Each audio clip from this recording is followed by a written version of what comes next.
and welcome back to my channel. If you're new here, my name is Taechichu and I don't know what I'm doing. I'll never know what I'm doing, and that's what I'm using as an intro. In case you live under a rock, Pokemon Sword and Shield came out. I'm having a great time. I know I'm not recording my Let's Plays, but it's because I want to fully enjoy the game to its fullest, I don't know, fullest content, the fullest,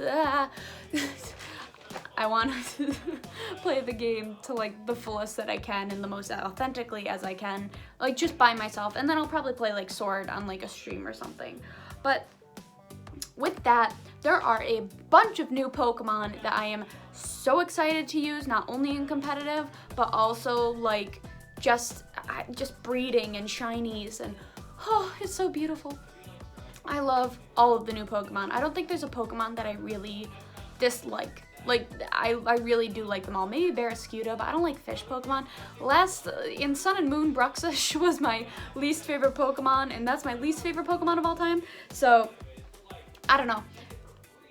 Barraskewda is okay. But that's not what this video is about. This is my top 10 Galar Pokemon. And this is purely opinion. This isn't oh, these are the top Pokemon in Galar. No, it's just my favorite designs, my favorite, I don't know, everything.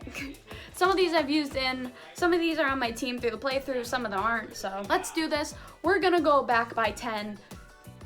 I don't know what my hair is doing right now. We're gonna go back from 10, and we're just gonna get into it.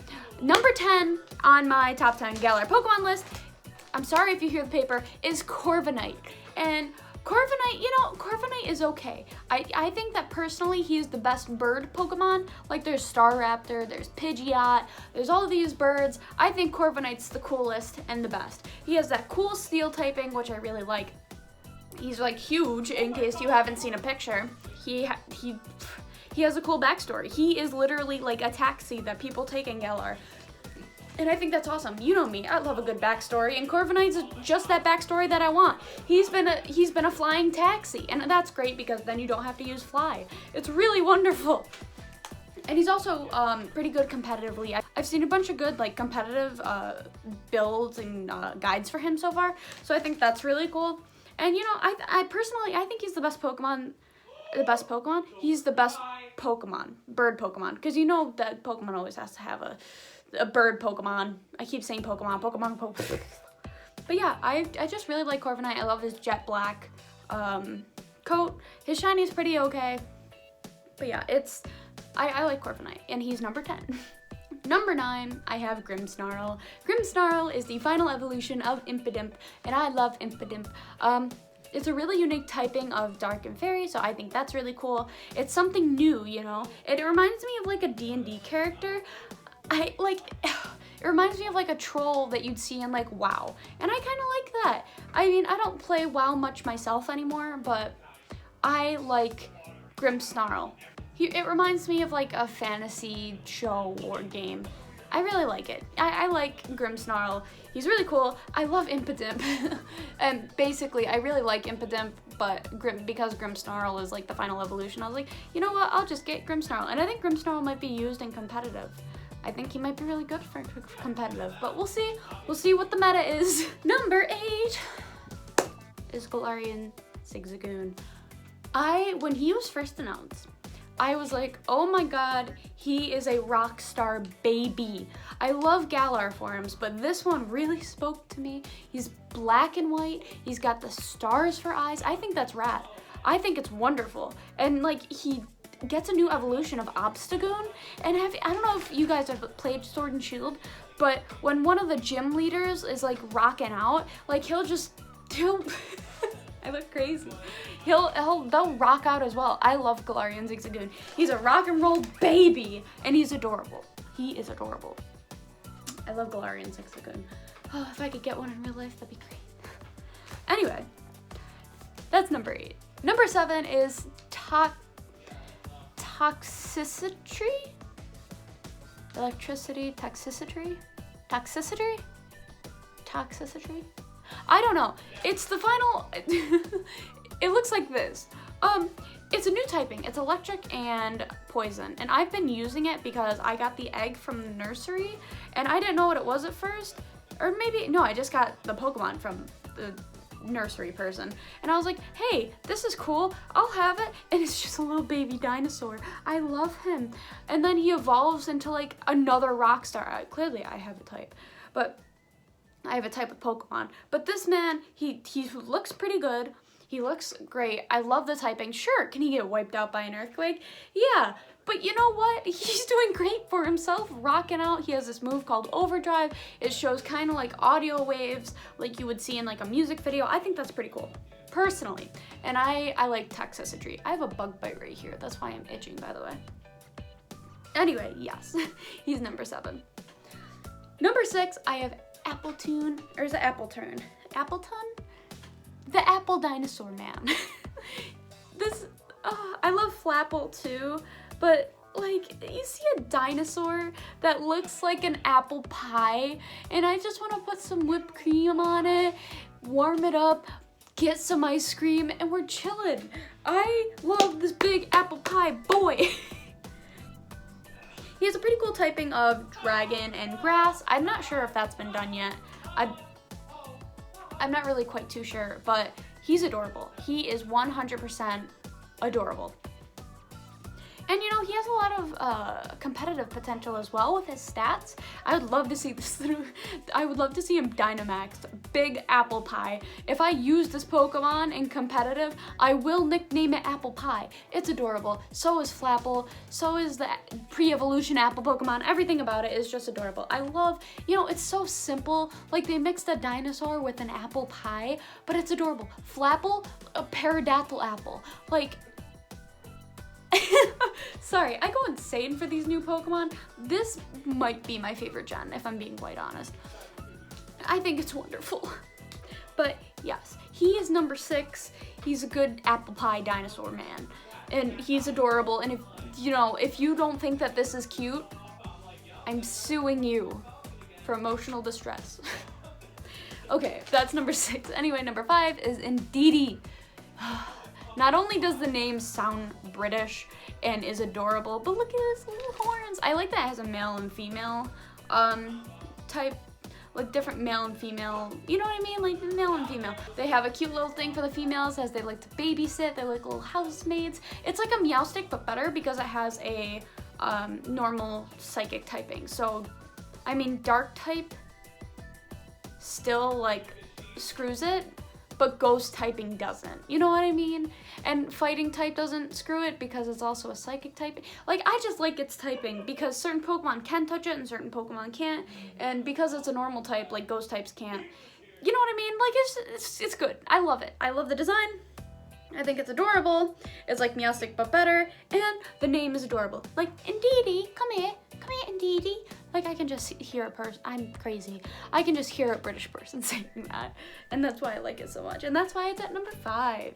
Number 4 is Hatterene?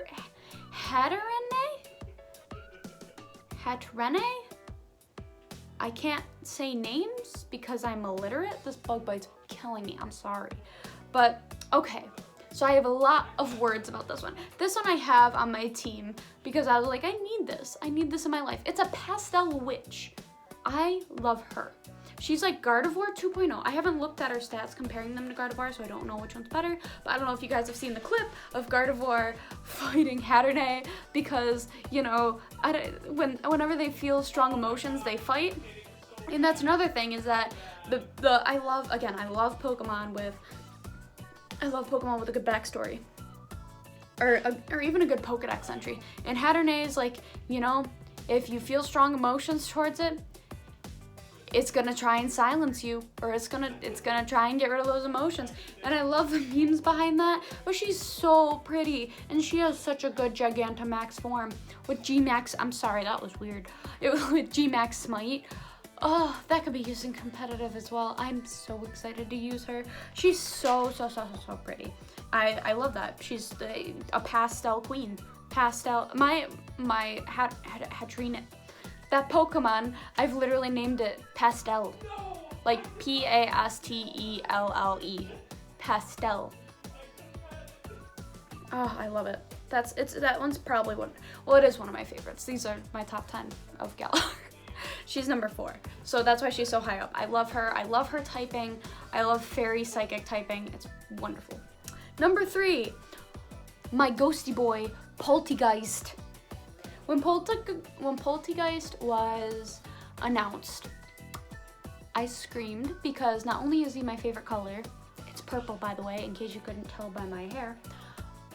He's in a little teacup. He's a ghost type. He's wonderful. The name comes from poltergeist, which is like a ghost thing, and he's Poltergeist. Everything about this Pokemon's perfect to me. Truly, everything is perfect. He is a ghost cutie. He has a wonderful name. He's a purple boy, and there's Sinistea. Sinistea is the pre-evolution, and instead of Sinister, it's Sinistea. That's adorable too. Everything about this Pokemon's adorable. Pre-evolution, name, and design. Wonderful. Number 3. At number 2, another Pokemon that I screamed at when they announced it is Morpeko. Morpeko is probably, other than Togedemaru, probably tied up there with Togedemaru for my favorite Pika clone.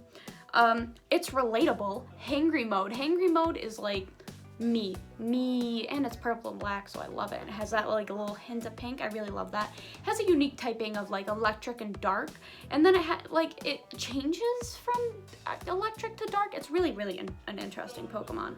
It's unique. It has like its own little thing where it changes forms, and it has the aura wheel, which is also different, and I don't know, it's really cool. It's such a good Pika clone. It's such a good Pokemon, and it's so adorable. I want to kind of try and use it in competitive, because I know Togedemaru was used in competitive with like that fake out, and then you had like Nuzzle, and I don't know, we'll see.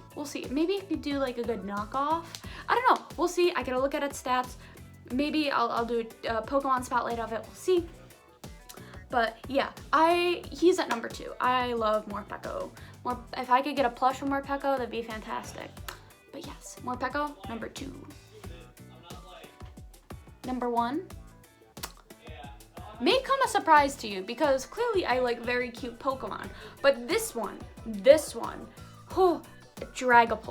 Dragapult is not only a wonderful ghost boy, he also has a dragon typing, which is very interesting because I'm not the biggest fan of dragons. I think that they're really cool, but this one's so cute. He has his little friends, like the little Dreepies that come like over there, and then, it's so cute. It's so cute, and it looks so sassy. I don't know why. I'm really loving the lizard Pokemon. Like, I love Sobble, and then I love Dragapult. He's a ghost type, so clearly he had to be in my top. I'm really gonna try and use him in competitive, because he's really good, especially with his new move as to Dragon Darts. So Dragon Darts is a move, it's a dragon type move, where the Dreepies, they kind of like, they're like darts, so two of them hit, kind of like a, I don't know, like a rocket. Like they go like rockets to the Pokemon. And something that's interesting about this move is that if you're in doubles, okay, so you have 2 Pokemon, one of them's a Dragon Ball, they have two Pokemon. So if they have a fairy type on their team, right, if you target the fairy type with Dragon Darts, and Dragon is not fairy types are immune to Dragon. So if you aim at the fairy type, the Dragon Darts will redirect to the other Pokemon that isn't fairy. Interesting, right? But if you do target the fairy type and they switch into a different type, like let's say dragon, then the Dragon Darts will hit the dragon type. They like almost won't hit the fairy type unless the fairy type is your Pokemon partner, because if you're aiming at your Pokemon partner, it's not going to redirect, because it's like, why are you doing that? But isn't that interesting? Like, if your opponent has a fairy type out and a not fairy type out, it's going to go to the fairy type even if you target the fairy type. I don't know if this is making any sense, but it's really interesting. And that's why he's number 1. I love Dragapult. I really want a plush of him. Oh my god, if you could imagine a Dragapult with the Dreepies. That's insane. That's insane. I want it. I need it. Nintendo, please. But anyway, that's my number 1. And those are my top 10 Pokemon in Galar. I hope you guys really enjoyed it, because I enjoyed making the list, and I'm really enjoying Pokemon Sun and Moon right now. If you're enjoying it, let me know your favorite part of the games down below. And if you like this video, please leave a like, and if you want to see more content from me, then please subscribe down below as well. I would very much appreciate it. Also, my Ko-fi is down in the description below if you guys would like to donate. You do not have to, but you know, anything helps out. But on that note, I will see you guys in the next one. Bye.